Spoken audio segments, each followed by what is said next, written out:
Hello, moviegoers! Welcome to another episode of CritiCarter, where I turn you into a cinephile.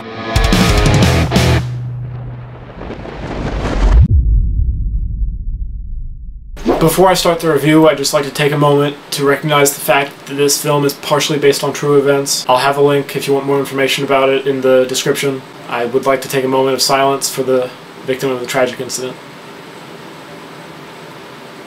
I just got back from the midnight screening of 30 Minutes or Less, the new action comedy from director Ruben Fleischer, written by Michael DeLiberti and starring Jesse Eisenberg, Aziz Ansari, Danny McBride, Nick Swardston, and Michael Pena. In this film, a routine delivery goes horribly wrong when pizza delivery boy Nick wakes up to find a bomb strapped to his chest and two goons force him to rob a bank. Let me start off by saying I really loved Jesse Eisenberg in this film. He did a great job working with the director 2 years ago when he started in Zombieland, and when I heard he was cast in this, I couldn't have been more excited for the next project. I think my favorite part about his character in this was that he was a complete 180 degrees from his performance last year in Social Network. They even specifically name drop and say that he's not on Facebook, which I was apparently the only person who thought that was funny in the entire theater. What are you gonna do? In that movie you have Zuckerberg, who's just completely driven and focused about every single aspect of his life, and then this guy Nick, who's just, you know, this is life. I also thought that the casting of McBride and Swardston as two goons was really good. You see them and you get the impression that they have nothing going for them in their lives, but they're the type who want that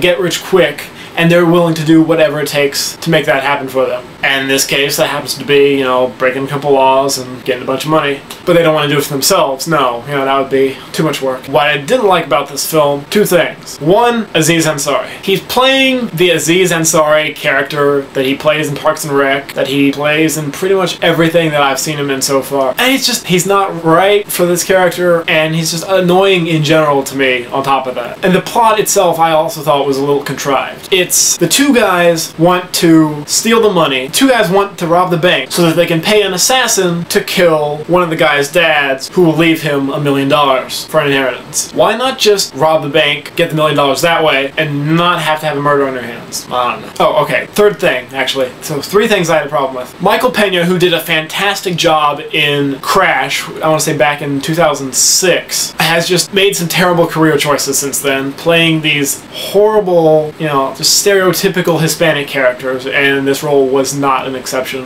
I really want to see him get back to his glory days. I know he's capable of it. I know deep down he's got a performance in him, but this one just, it wasn't there. It wasn't working for me. Definitely not the worst movie I've seen in a while, but I also wouldn't say, you know, go out, you know, spend $9–10 like some people have to spend to go see movies nowadays. It's no Zombieland, but it's also not Transformers. Overall, I'd say I give this movie a solid 3 1/4 pizza delivering Jesse Eisenbergs. Make sure to give me a big thumbs up to support me. Make sure you subscribe to see more videos. We have last week's review of Rise of the Planet of the Apes up there, and we got this week's other review of The Help over here. Let me know what you want me to see next week, either Fright Night or One Day. And just in case you guys found me randomly on YouTube, I do have an actual blog, you know, with words and stuff. You can find that and my Twitter down in the description. Fade to black.